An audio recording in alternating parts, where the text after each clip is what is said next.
In the name of God. The vanishing walls of memory. The efficacy of the team's mission was uncertain, but Cass was determined. The decaying skyscraper loomed over the city, its once grand facade now crumbling under years of neglect. The rogue archivists moved swiftly, their gear loaded with cameras and scanners for photogrammetry.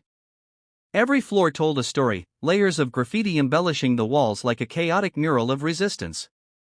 Cass, the leader, felt the weight of history pressing down on them. The plan was simple: preserve the art before the building met its end. Yet, as they ventured deeper, the true challenge emerged. In the heart of the structure, Cass stumbled upon a hidden vault. The metal door, rusted yet resilient, concealed something beyond the layers of spray-painted elegy for the forgotten city.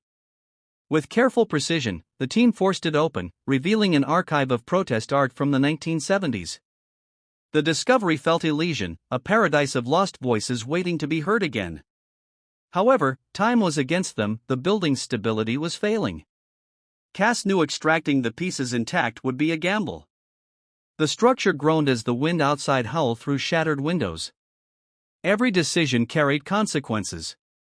Their presence had not gone unnoticed. A rival historian, notorious for his effrontery, had been tracking their movements. He confronted them, smug in his knowledge of their illegal entry. "Share the find, or I expose you," he sneered, his egotistical pride evident in every word. Cass weighed the options carefully, unwilling to let the art fall into the wrong hands. The team exchanged glances, their unity tested by the external threat. To give in meant losing control over the history they sought to protect. But refusal could mean losing everything.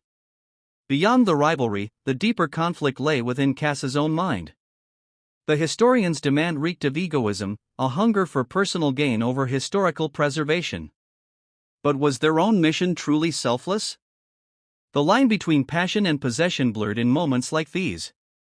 The art wasn't just artifacts, it was an elixir of rebellion, a cure for the city's amnesia. Yet, preserving it meant risking destruction, both of the building and their own integrity. The storm outside intensified, rattling the bones of the dying skyscraper. The pressure to act grew heavier with every passing second. Cass focused on logistics. The vault's contents couldn't simply be carried out, they needed a strategy. The idea of a pulley system surfaced, a way to extract the art without triggering collapse. But their hands trembled as they worked, exhaustion making them look almost emaciated under the flickering emergency lights. Time was running out, and the historian's impatience was palpable. "Decide now," he demanded, his voice edged with irritation. Cass tightened their grip on the rope, determination outweighing doubt. The art would survive, but at what cost? The makeshift system held, each piece lifted with meticulous care.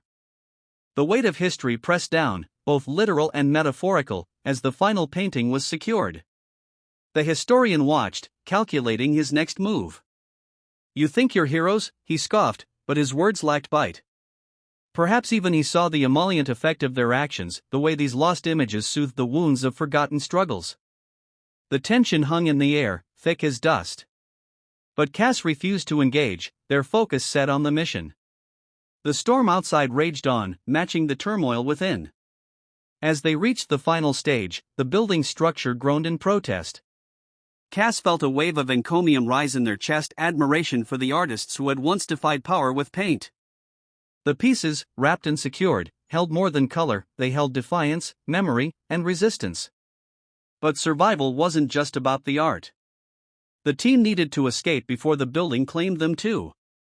The rival historian hesitated, torn between his threat and the undeniable significance of the discovery. Even he couldn't ignore the weight of history. With the last piece secured, the team made their retreat. The skyscraper trembled as if sensing its imminent demise. Cass glanced back, feeling an unexpected ennui, a strange melancholy for a place that had been both prison and sanctuary. The rival historian lingered, perhaps realizing his role in this moment mattered less than he had hoped. The team emerged into the storm, their stolen treasures shielded against the rain. The night was heavy with electricity, both literal and figurative. The world outside remained oblivious to what had just transpired. Hours later, the footage leaked. The rival, in a final act of defiance, had exposed their heist to the world.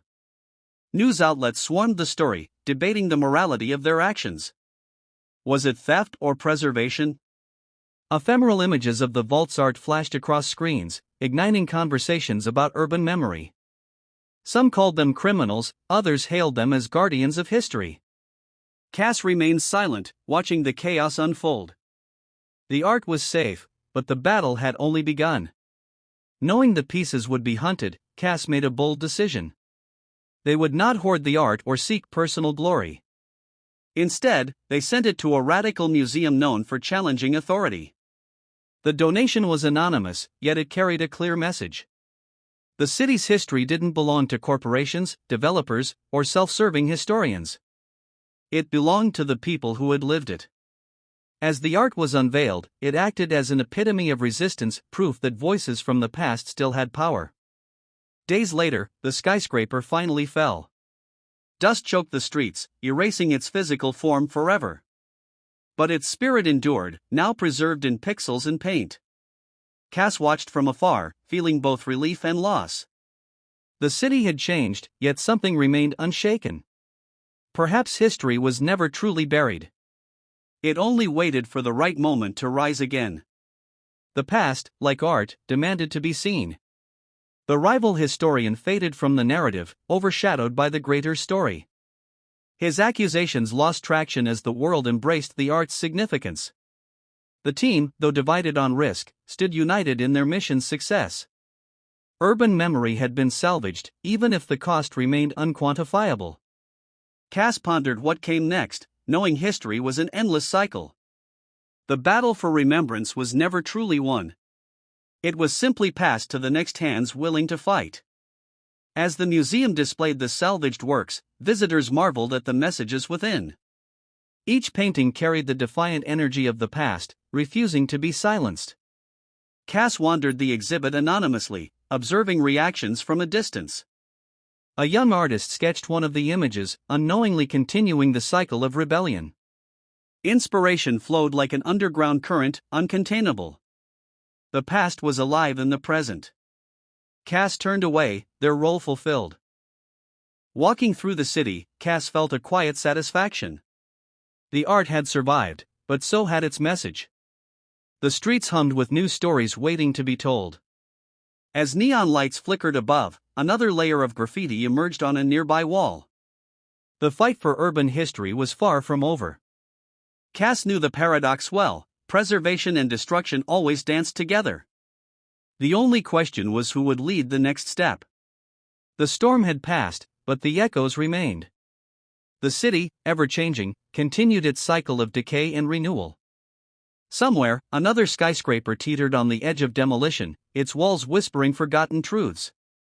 Another team would come, armed with cameras and conviction. History refused to be erased. The past, however fragile, would always find a way to persist. Cass disappeared into the night, leaving only a story behind. Like and subscribe if you would like.